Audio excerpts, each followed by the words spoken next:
میرے دشمن کو اسی بات کی دشواری ہے، میرے دشمن کو اسی بات کی دشواری ہے، ہاتھ کٹ کر بھی میرے پاس علمداری ہے، بس انہیں لائے ہو عباس سے لڑنے کے لیے، اتنے لشکر پہ تو عسکر کی ہنسی باری ہے۔ محترم حضرات، عاشورہ کی رات ختم ہوئی اور 10ویں محرم کی قیامت نماز صبح سا نمودار ہوئی۔ حضرت امام عالی مقام نے اہل بیت اور اپنے تمام ساتھیوں کے ہمراہ فجر کی نماز نہایت ہی خشوع و خضوع کے ساتھ ادا فرمائی۔ پیشانیوں نے سجدے میں خوب مزے لیے اور زبانوں نے تسبیح و قرات کے خوب لطف اٹھائے۔ اب 10ویں محرم کا سورج ان قریب نکلنے والا ہے۔ حضرت امام اور ان کے اہل بیت اور تمام ساتھی 3 دن کے بھوکے پیاسے ہیں۔ ایک لقمہ کسی کے حلق سے نیچے نہیں اترا اور نہ ایک قطرہ پانی کسی کو میسر ہوا۔ ایسے لوگوں پر ظلم و جفا کے پہاڑ توڑنے کے لیے 22,000 کا تازہ دم لشکر موجود ہے۔ جنگ کا نکارہ بجا دیا گیا۔ آقائے دو عالم صلی اللہ علیہ وسلم کے لال اور علی و فاطمہ کے نونہال کو مہمان بنا کر بلانے والی قوم نے جانوں پر کھیلنے کی دعوت دی۔ حضرت امام میدان کا کارزار میں تشریف لے گئے اور ایک تقریر فرمائی۔ حمد و صلات کے بعد آپ نے فرمایا، اے لوگو، میرے نسب پر غور کرو، میں کون ہوں؟ پھر اپنے گریبانوں میں منہ ڈال کر کے سوچو کہ تمہارے لیے کیا میرا خون بہانا جائز ہے؟ کیا میں تمہارے نبی کا نواسہ نہیں ہوں؟ کیا میں ان کے چچا زاد بھائی علی کا فرزند نہیں ہوں جو 8-10 سال کی عمر میں ایمان لائے؟ کیا سید الشہداء حضرت امام حضرت حمزہ میرے باپ کے چچا اور جعفر طیار خود میرے ہی چچا نہیں تھے؟ کیا تم نے جو ہے تم میں سے کسی نے یہ نہیں سنا کہ رسول اکرم علیہ الصلوۃ والسلام نے میرے اور میرے بھائی کے بارے میں فرمایا کہ یہ دونوں جنتی جوانوں کے سردار ہیں؟ اگر تم میری بات کو سچ سمجھتے ہو، اور حقیقت میں وہ سچ ہی ہے، اس لیے کہ میں کبھی جھوٹ نہیں بولتا، اور اگر تم میری بات جھوٹی سمجھتے ہو تو اب بھی اسلامی دنیا میں جابر بن عبداللہ انصاری، ابو سعید خدری اور انس بن مالک وغیرہ موجود ہیں۔ ان سے پوچھ لو، کیا یہ حدیث تمہیں میرا خون بہانے سے روکنے کے لیے کافی نہیں ہے؟ شمر بدبخت نے آپ کی تقریر میں مداخلت کرتے ہوئے کچھ بدتمیزی کی تو حبیب بن مظاہر نے اسے سخت جواب دیتے ہوئے کہا، اللہ تعالیٰ تیرے دل پر مہر لگا دی ہے، اس لیے تو نہیں سمجھ رہا ہے۔ حضرت امام کیا فرما رہے ہیں؟ شمر اور حبیب کی گفتگو کے بعد امام عالی مقام نے پھر فرمایا، اے لوگو، اگر تمہیں اس حدیث میں شک ہے تو کیا اس میں شبہ ہے کہ تمہارے رسول کا نواسہ ہوں؟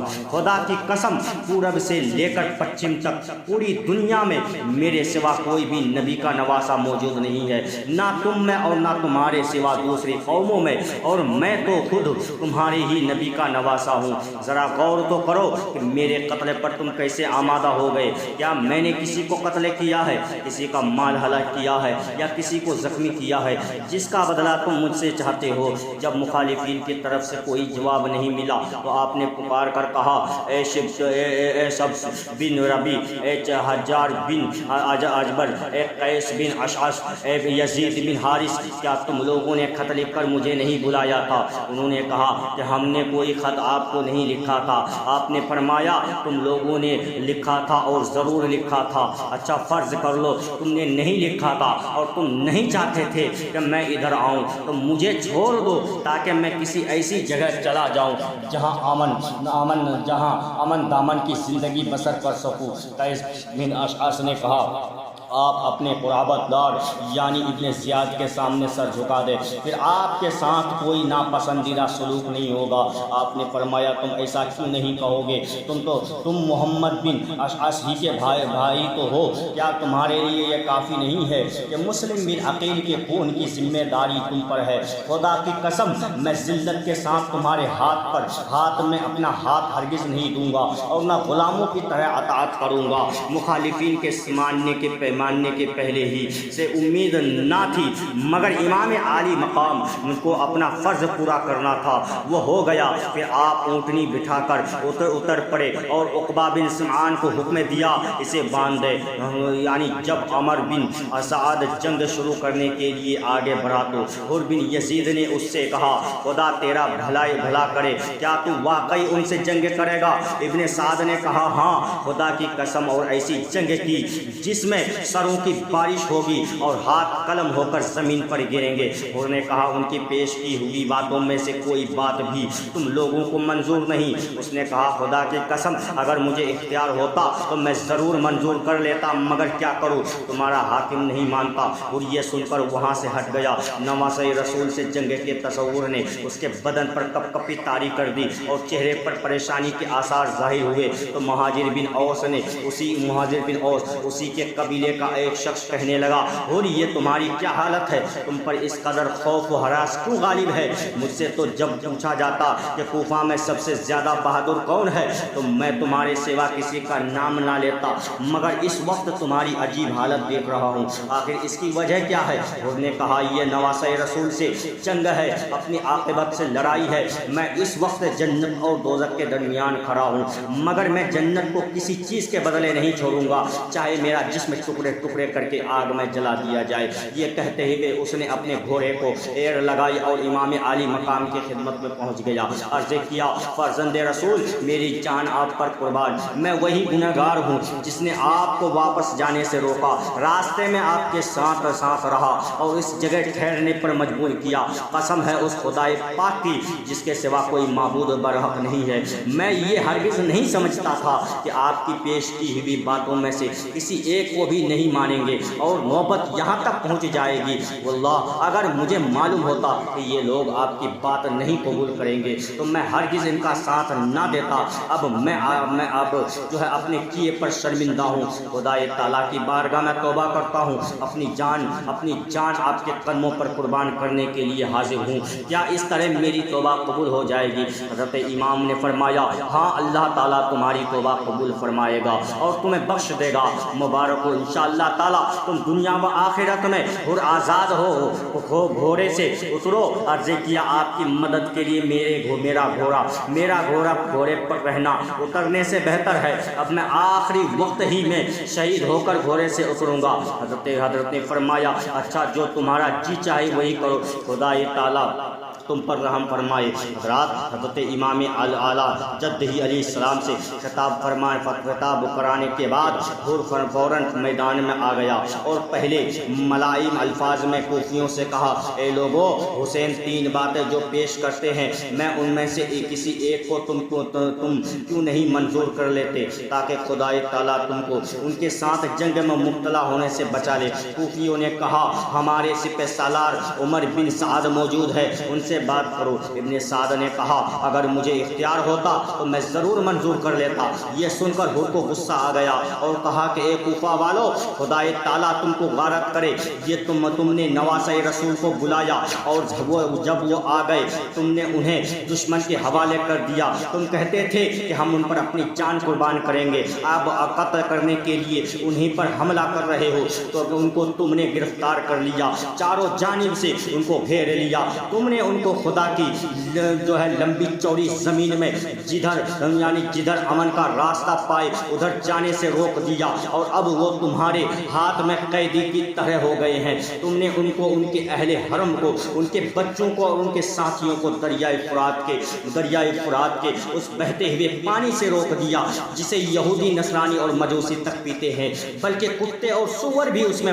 لوٹتے ہیں، مگر اسی پانی کے لیے حسین اور انہیں کے اہل عیال تڑپ رہے ہیں۔ تم نے رسول اکرم کے بعد ان کی اولاد کے ساتھ کیا برا سلوک کیا ہے، اگر آج تم ابھی اسی دم توبہ نہیں کرو گے اور اپنے ارادے سے باز نہیں آؤ گے تو قیامت کے دن خدائے تعالیٰ تمہیں بھی پیاس سے تڑپائے گا۔ کوفیوں کے پاس چونکہ اس تقریر کا کوئی جواب نہ تھا، اسی لیے وہ حور پر تیر برسانے لگے۔ حور نے یہ دیکھ کر تقریر بند کر دی اور چونکہ ابھی جنگ باقاعدہ شروع نہیں ہوئی تھی اس لیے وہ واپس آ کر امام کے سامنے کھڑے ہو گئے۔ حور کے واپس آنے کے بعد عمر بن سعد نے فوج کو آگے بڑھایا اور اپنے غلام زید کو، جو علم بردار لشکر تھا، آزادی کے جھنڈا میرے قریب لاؤ، وہ اس کے پاس آ کر کھڑا ہو گیا۔ ابن سعد نے کمان میں تیر جوڑ کر حسینی لشکر کی طرف سر کیا اور اپنی فوج سے پکار کر کہا گواہ رہنا سب سے پہلا تیر میں نے ہی مارا ہے۔ سالار کے ان الفاظ کو سن کر اس کے لشکر میں جوش و خروش پیدا ہو گیا تو وہ بھی تیر برسانے لگے۔ اس طرح جنگ شروع ہو گئی اور اب دونوں طرف کے سپاہی نکل کر اپنی بہادری کا جوہر دکھانے لگے۔ سب سے پہلے یسار اور سالم جو زیادہ اور ابن زیاد کے آزاد کردہ غلام تھے، خفیوں کی طرف سے نکل کر میدان میں آئے اور مقابلہ کے لیے بلایا۔ امام عالی مقام کے دو جانثار ساتھی حبیب بن مظاہر اور بریر بن حضیر اٹھ کر کھڑے ہو گئے، مگر امام نے ان کو روک دیا، یہ دیکھ کر کہ عبداللہ بن عمیر کلبی جو اپنی بیوی ام وہب کے ساتھ امام کی مدد کے لیے کربلا میں آ گئے تھے، کھڑے ہو گئے اور جنگ کی اجازت طلب کی۔ حضرت نے سر سے پیر تک ان پر نگاہ ڈالی، دیکھا جو ان کو قوی ہیکل ہے، فرمایا اگر تمہارا دل چاہتا ہے تو جاؤ۔ یہ تنہا دونوں کے مقابل ہو گئے۔ انہوں نے پوچھا تم کون ہو؟ عبداللہ نے اپنا نام و نسب بیان کیا۔ انہوں نے کہا ہم تمہیں نہیں جانتے، ہمارے مقابلے میں زہیر بن قین، حبیب بن مظاہر یا بریر بن حدیر کو آنا چاہیے تھا۔ یسار اس وقت سالم سے آگے بڑھا ہوا تھا۔ عبداللہ نے کہا او فاحشہ کے بیٹے، تم مجھ سے لڑنے میں اپنی بے عزتی سمجھتا ہے؟ یہ کہتے ہوئے یسار پر حملہ کیا اور تلوار کی ایسی ضرب لگائی کہ وہ ایک ہی وار میں ٹھنڈا ہو گیا۔ سالم نے ایک دم جھپٹ کر حملہ کر دیا۔ عبداللہ نے اس کی تلوار کو بائیں ہاتھ پر روکا، انگلیاں کٹ گئی، مگر دائیں ہاتھ سے اس پر ایک ایسا وار کیا کہ اسے بھی ڈھیر کر دیا اور جوش میں آ کر شعر پڑھنے لگے، جس کا مطلب یہ ہے کہ اگر مجھے نہیں پہچانتے ہو تو پہچان لو، میں خاندان کا قلب کا ایک فرزند ہوں۔ میرے حسب و نسب کے لیے اتنا کافی ہے کہ قبیلہ علیم میں میرا گھرانہ ہے، میں بڑی قوت والا ہوں اور مصیبت کے وقت پست ہمتی سے کام لینے والا نہیں ہوں۔ عبداللہ کی بیوی کو اپنے شوہر کی بہادری دیکھ کر جوش آ گیا، خیمہ کی ایک چوب ہاتھ میں لی اور آگے بڑھ کر میں کہا میرے ماں باپ تم پر قربان، نواسہ رسول کی طرف سے لڑتے ہوئے جاؤ۔ وہ اپنی بیوی کے پاس آئے اور چاہا کہ انہیں خیمہ میں پہنچا دے، مگر وہ ماننے والی نہیں تھی۔ عبداللہ کے ایک ہاتھ میں تلوار تھی جس سے دشمن کا خون ٹپک رہا تھا، دوسرے ہاتھ کی انگلیاں کٹی گئی تھی جن سے لہو بہہ رہا تھا۔ پھر بھی انہیں پوری قوت کے ساتھ بیوی کو واپس کرنا چاہا، مگر جوش میں بھری ہوئی خاتون نے اپنا ہاتھ عبداللہ سے چھڑا لیا اور کہا کہ میں تمہارا ساتھ ہرگز نہیں چھوڑوں گی اور تمہارے ساتھ میں بھی جان دوں گی۔ امام عالی مقام نے آواز دی خدائے تعالیٰ تم دونوں کو اہل بیت رسالت کی طرف سے جزائے خیر عطا فرمائے۔ بیوی تم واپس چلی آؤ کہ عورتوں پر قتال واجب نہیں۔ حضرت کے حکم کو سن کر وہ واپس آ گئی۔ دشمنوں کے گروہ میں ایک شخص گھوڑا کو داتا ہوا سامنے آیا جس کا نام مالک بن عروہ تھا۔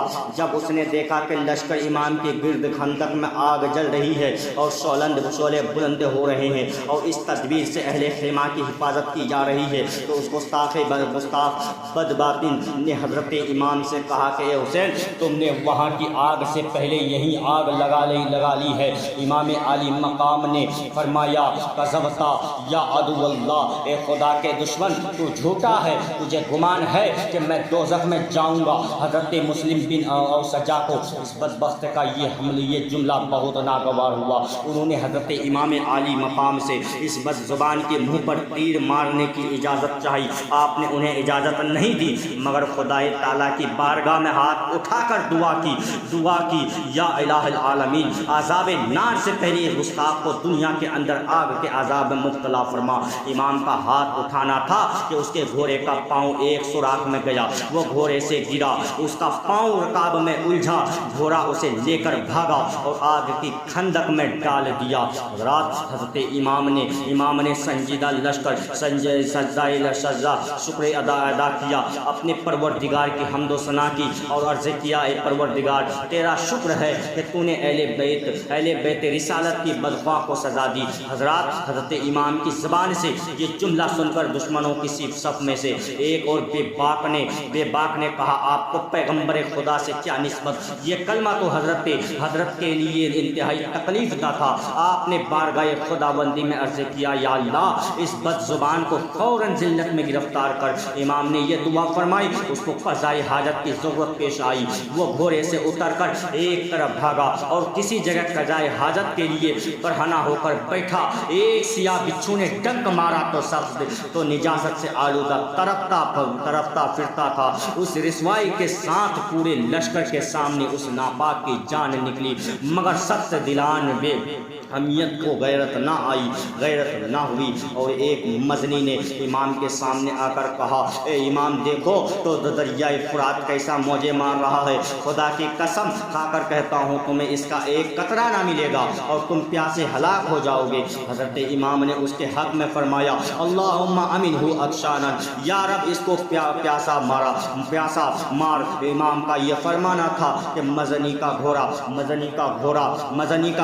چمکا، مزنی گرا، گھوڑا بھاگا اور مزنی پکڑنے کے لیے اس کے پیچھے دوڑا، اور پیاس اس پر ایسی شدت کی غالب ہوئی کہ العطش پکارتا تھا، اور جب پانی اس کے منہ سے لگاتے تھے تو ایک قطرہ نہیں پی سکتا تھا، یہاں تک کہ اسی پیاس کی شدت میں مر گیا۔ اے دل بغیر دامن سلطان اولیاء، یعنی حسین ابن علی جان اولیاء، فرزندن رسول کو یہ بات بھی دیکھا دینی تھی کہ ان کی مقبولیت بارگاہ حق پر، ان کے قرب منزلت پر جیسے کہ نصوص کثیر اور احادیث شہیرہ شاہد ہیں، ایسے ہی ان کے خوراک و کرامت بھی گواہ ہے۔ اپنے اس فضل کا عملی اظہار بھی تمام حجت کے سلسلے کی ایک کڑی تھی کہ اگر تم آنکھ رکھتے ہو تو دیکھ لو، جو ایسا مستجاب الدعوات ہے اس کے مقابلے میں آنا خدا سے جنگ کرنا ہے، اس کا انجام سوچ لو اور باز رہو، مگر شرارت کے مجسمے اس سے بھی سبق نہ لے سکے۔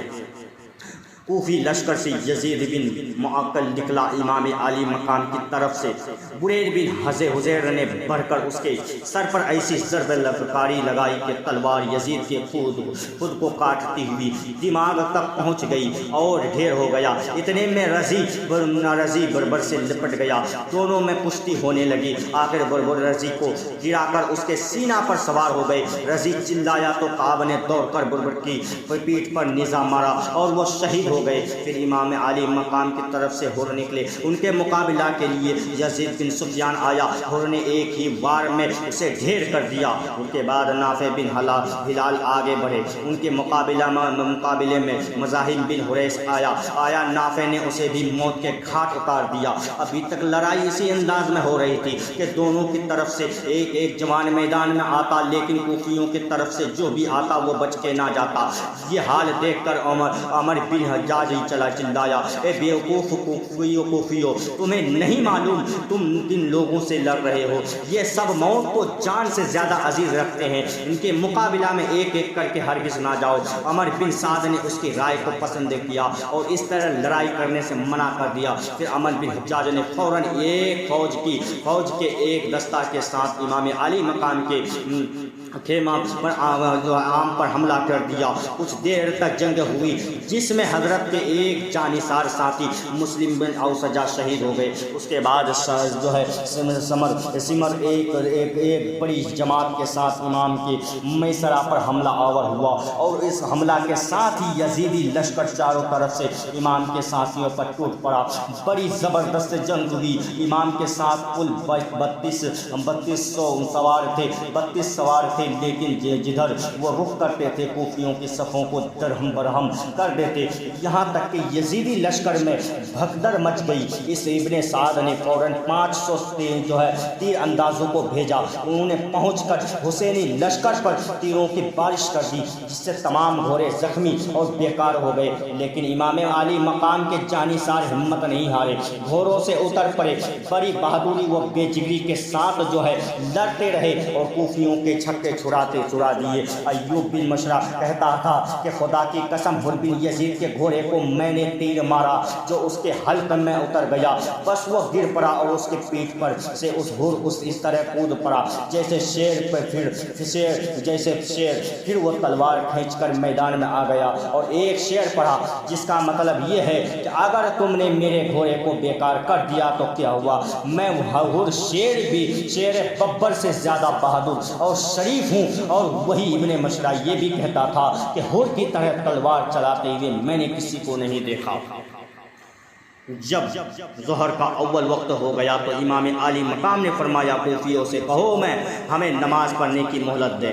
اس پر بدبخت حسین بن نمیر نے کہا کہ تمہاری نماز قبول نہ ہوگی۔ حبیب بن مظاہر نے جواب دیا او گدھے، تو سمجھتا ہے کہ فرزندن رسول کی نماز قبول نہ ہوگی اور تیری قبول ہوگی؟ یہ سن کر ابن نمیر آگ ببولا ہو گیا۔ اس نے حبیب پر حملہ کر دیا۔ حبیب نے اپنے آپ کو بچا لیا اور جھپٹ کر اس کے گھوڑے کے منہ پر تلوار کا ایسا وار کیا کہ وہ آگے کے دونوں پاؤں اٹھا کر کھڑا ہو گیا اور ابن نمیر جو ہے اس کی پیٹھ سے نیچے گر گیا، لیکن کوفیوں نے دوڑ کر اسے بچا لیا۔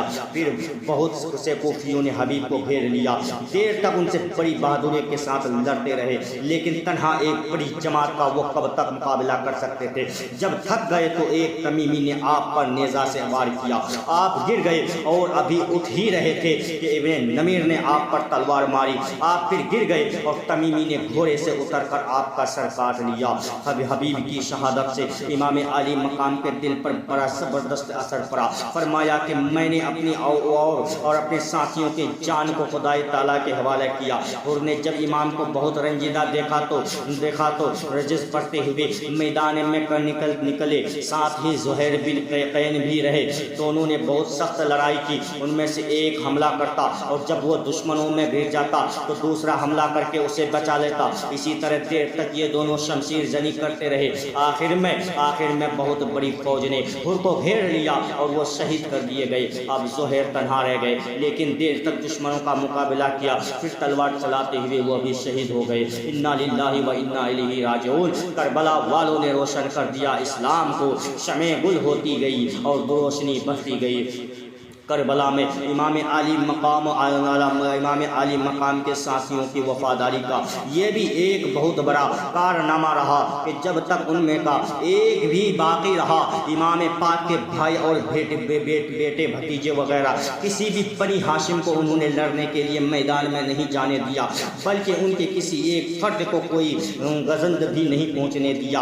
حالانکہ اس درمیان میں کوفیوں کی طرف سے بڑی زبردست تیروں کی بارش بھی ہوئی، مگر اس کے باوجود ایک زخم بھی نہیں ہاشمی جوان یا بچہ کو لگنے کا تاریخ میں پتہ نہیں چلتا۔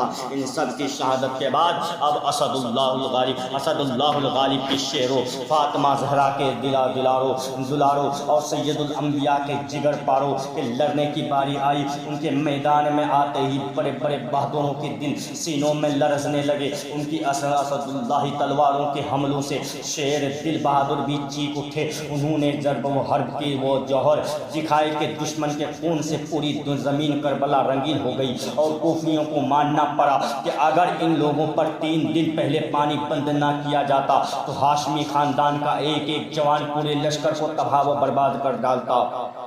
حضرت عبداللہ بن مسلم بن عقیل نے امام عالی مقام سے راہ حق میں سر کٹانے کی اجازت طلب کی۔ آپ کی آنکھوں میں آنسو آ گئے۔ فرمایا بیٹا میں تمہیں کیسے اجازت دے دوں؟ ابھی تمہارے باپ کی جدائی کا داغ میرے دل سے نہیں مٹا ہے۔ عرض کیا میں اپنے باپ کے پاس جانے کے لیے بے قرار ہوں۔ حضرت نے ان کا شوق شہادت دیکھ کر اجازت دے دی۔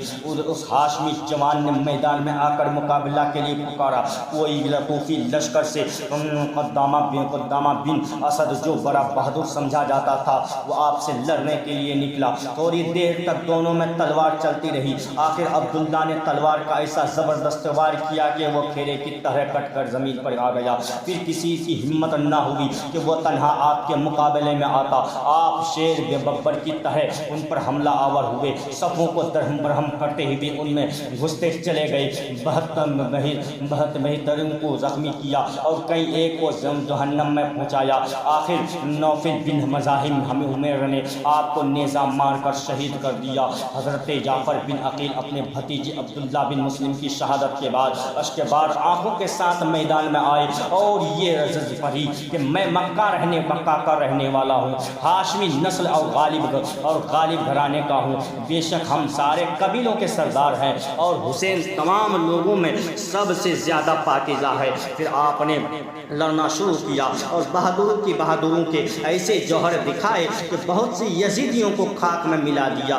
دشمن جب تلوار سے ان کا مقابلہ نہیں کر سکے تو چاروں طرف سے گھیر کر تیروں کی بارش شروع کی۔ آخر عبداللہ بن عربہ کے تیر سے شہید ہو کر آپ بہشت بری میں جا پہنچے۔ حضرت عبد الرحمن بن عقیل اپنے بھائی کو خاک اور خون میں گلتا دیکھ کر بے چین ہو گئے اور بھوکے شیر کی طرح کوفیوں پر جھپٹ پڑے، صفوں کی درہم برہم کر دیا اور دشمنوں کے خون سے میدان کو لالزار بنا دیا۔ آخر عثمان بن خالد اور بشیر بن سعود حمدانی نے مل کر آپ کو شہید کیا۔ دونوں بھائیوں کی شہادت کے بعد حضرت عبداللہ بن عقیل شیر ببر کی طرف میدان میں کود پڑے اور شمشیر زنی کی وہ جوہر دکھائے کہ بڑے بڑے بہادروں کے دانت کھٹے کر دیے اور بہت سے کوفیوں کو جہنم میں پہنچا دیا۔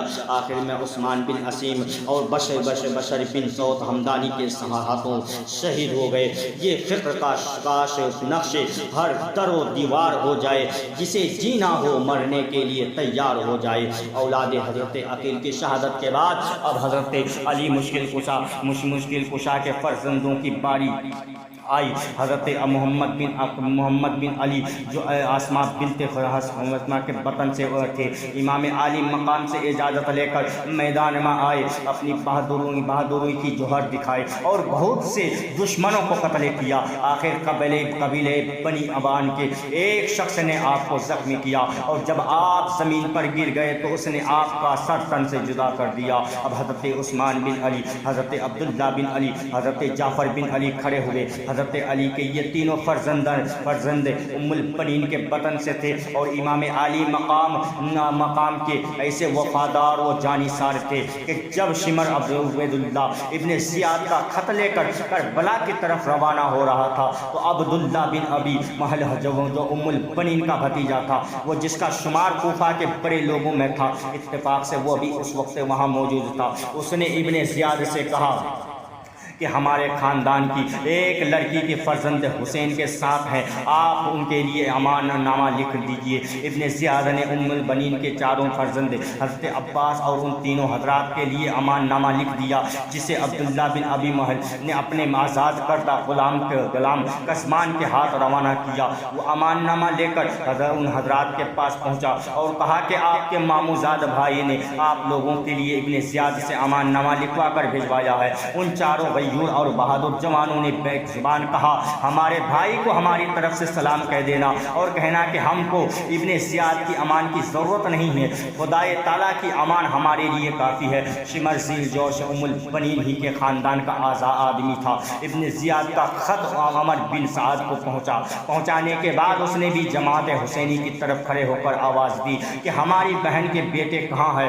ان حضرات نے پوچھا ہم سے کیا کہنا چاہتے ہو؟ اس نے کہا کہ تم لوگوں کے لیے امان ہے۔ ان مجاہدوں نے جواب دیا کہ خدا کی پھٹکار ہو تجھ پر اور تیری امان پر کہ ہمارے لیے امان ہے اور فرزند رسول کے لیے امان نہیں ہے۔ پھر حضرت عباس کے یہ تینوں بھائی ایک ایک کر کے میدان میں جاتے اور ہر ایک سینکڑوں کوفیوں پر بھاری ہوتے ہیں اور زبید یزیدی لشکر کے صفوں کو درہم برہم کر دیتے اور قوت حیدری کے وہ جوہر دکھاتے ہیں کہ دشمنوں کے دانت کھٹے کر دیتے ہیں۔ بالآخر بہت سی یزیدیوں کو قتل اور جہنمی کرنے کے بعد فرزندان رسول پر اپنی جانوں کو قربان کر دیتے ہیں۔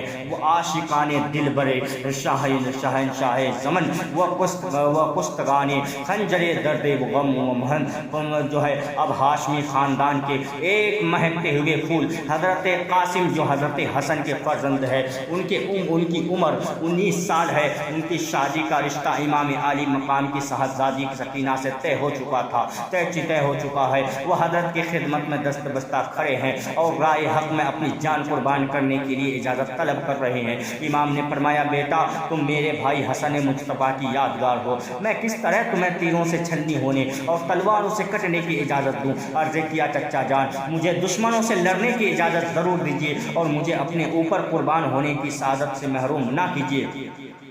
جب حضرت قاسم نے بہت اصرار کیا تو امام پاک نے روتے ہوئے انہیں اپنے سینے سے لگایا اور رخصت کر دیا۔ دشمن کے ایک سپاہی کا بیان ہے کہ جب آپ میدان جنگ میں آئے تو ایسا معلوم ہوا کہ جیسے چاند کا ایک ٹکڑا سامنے نمودار ہو گیا۔ ان کے جسم پر ذرہ بھی نہ تھی، بلکہ صرف ایک پیراہن پہنے ہوئے شوق شہادت کے جوش سے میدان میں آ گئے اور یزیدی لشکر سے فرمایا، اے دین کے دشمنوں، میں قاسم بن حسن بن علی ہوں، جسے میرے مقابلہ میں بھیجنا ہو بھیجو۔ عمر بن سعد نے ملک شام کے ایک نامی گرامی پہلوان ارزق سے کہا کہ تم اس کے مقابلے میں جاؤ۔ اس نے کہا کہ میں ہرگز نہیں جا سکتا، کہ بچے کے مقابلے میں جانا ہماری توہین ہے۔ ابن سعد نے کہا کہ تم اسے بچہ نہ جانو، یہ حسن کا بیٹا اور فاتح خیبر کا پوتا ہے، اس کا مقابلہ آسان نہیں ہے۔ اس نے کہا کہ کچھ بھی ہو، میں ایسے بچے کے مقابلے میں نہیں جا سکتا، البتہ میرے 4 بیٹے یہاں موجود ہیں،